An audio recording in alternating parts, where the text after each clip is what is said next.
Olá, aqui é Joaci Júnior, seu professor de Geografia, e esse é o Plano de Estudo Tutorado PET, volume 3. Bons estudos! Esse vídeo é para você, estudante do 8º ano do ensino fundamental, e na semana 1 do PET, volume 3, o tema de Geografia é o que é uma ordem mundial? Nesse vídeo, você vai entender que nenhum país é autossuficiente, nem mesmo as grandes potências, seja no quesito econômico, comercial ou militar. Nesse vídeo, vamos conhecer essa hierarquia entre os estados dentro dessa ordem mundial e a importância dos Estados Unidos e da União Soviética no contexto da Guerra Fria. Vamos lá! Uma ordem geopolítica mundial significa uma correlação de forças no plano internacional, ou seja, como se equilibra o poder entre os estados nacionais, ou seja, os países. Desde os anos 1990, os estudiosos, os governantes e a imprensa em geral falam em uma nova ordem mundial. Atualmente existem 193 estados na superfície terrestre e cada um deles tem a sua soberania, isto é, o poder supremo sobre um território, o território nacional.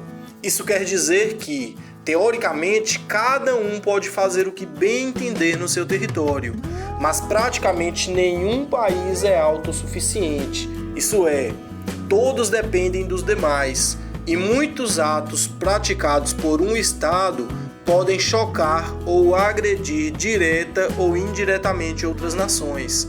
Alguns exemplos são explosão de bombas nucleares, grandes queimadas florestais ou fábricas poluidoras, que poluem não apenas o seu território, mas também o dos países vizinhos. Além disso, os estados são completamente diferentes uns dos outros. Alguns têm uma grande população, enquanto outros têm uma população minúscula. Alguns possuem grandes territórios, enquanto outros apresentam territórios extremamente pequenos e quase sem recurso. Alguns estados têm uma economia e um poderio militar fortes, enquanto dezenas de outros têm economias frágeis.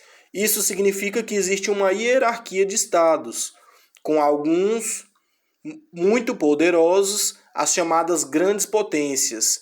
É essa hierarquia com o alinhamento dos estados mais frágeis com os mais fortes que constitui a ordem mundial.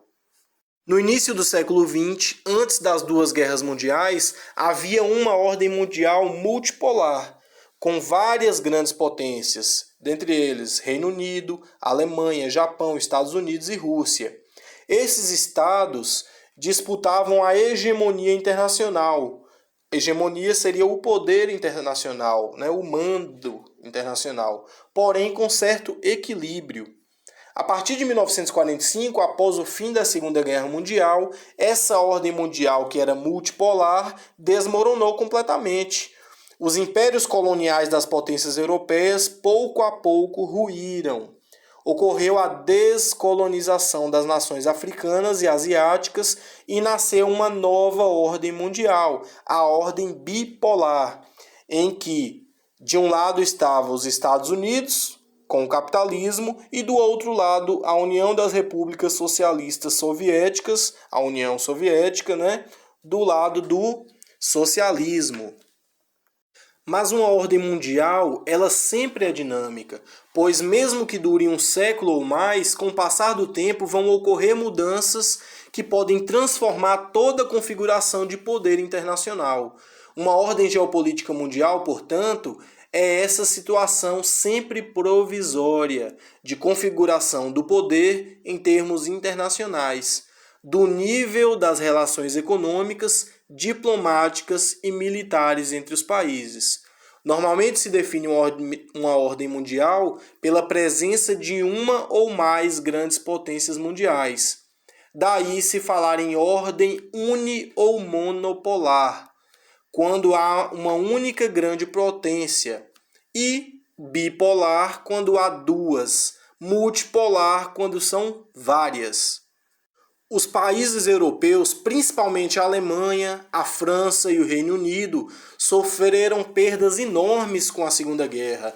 O Japão também ficou arrasado em 1945, pois foi o único país do mundo a sentir os efeitos da recém-inventada bomba atômica lançada pelos Estados Unidos, nas cidades de Hiroshima e Nagasaki. Com o fim da guerra, os Estados Unidos e a ex-União Soviética surgiram como grandes vencedores. E a atividade industrial dos Estados Unidos se desenvolveu muito, e o dólar passou a ser a moeda mais usada no comércio internacional.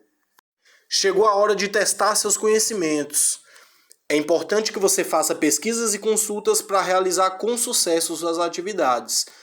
Na primeira atividade, você vai comentar a afirmação: uma ordem mundial é sempre provisória.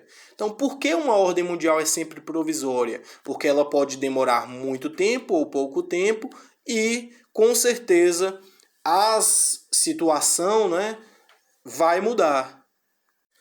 Para responder à atividade 2 e 3, você vai observar com atenção esse mapa, que é um mapa do mundo bipolar de 1945 a 1991. 2. O que esse mapa revela sobre as áreas de influência estadunidense e soviética na Europa e no resto do mundo até 1991? Então, aí no mapa você observa que tem os Estados Unidos e sua área de influência, a União Soviética e sua área de influência. Então, aí, quem influenciou mais países, né? Quais continentes, né, foram influenciados? Então, faça aí uma resposta coerente de acordo com o mapa. 3. Qual a posição do Brasil neste contexto? Pesquise, se possível, de que forma a Guerra Fria influenciou na política brasileira. Sabemos que no Brasil houve, né, um período de ditadura militar, né, que iniciou ali na década de 60, né, em 1964, e que foi um período que ocorreu também, né, ditaduras em outros países aqui da América, justamente por conta da Guerra Fria, né, desse dualismo aí entre capitalismo e socialismo. 4. Observe a charge. Então temos aí na charge dois animais, né, dois representantes aí, né, um dos Estados Unidos, o outro da União Soviética, um urso e uma águia. Escreva um comentário sobre a charge, identificando que o conteúdo nela representado tem a ver com a ideologia da Guerra Fria. Então percebam lá que os animais, ambos segurando, né, foguetes. Na atividade 5, você vai completar a cruzadinha. Então temos aí uma cruzadinha, né, com algarismos romanos e a palavra capitalismo no meio. Você vai aproveitar as letras da palavra capitalismo e os algarismos romanos servem para você identificar lá embaixo. Por exemplo, 1. A lei da oferta e da procura é que determina os valores das mercadorias, pois o sistema capitalista é movido pela economia de mercado. Então você vai lá e coloca a palavra mercado. É importante você observar que no seu livro didático tem esse conteúdo e vai facilitar bastante na resolução da atividade. As demais palavras para completar a cruzadinha você pode obter aí seguindo conforme eu fiz na 1. Chegamos ao final de mais uma videoaula. Se você ainda não é inscrito, inscreva-se no canal e compartilhe com seus amigos. Bons estudos, estou à disposição no WhatsApp de segunda a sexta-feira, das 7 às 17h30 para sanar suas dúvidas. Até a próxima semana.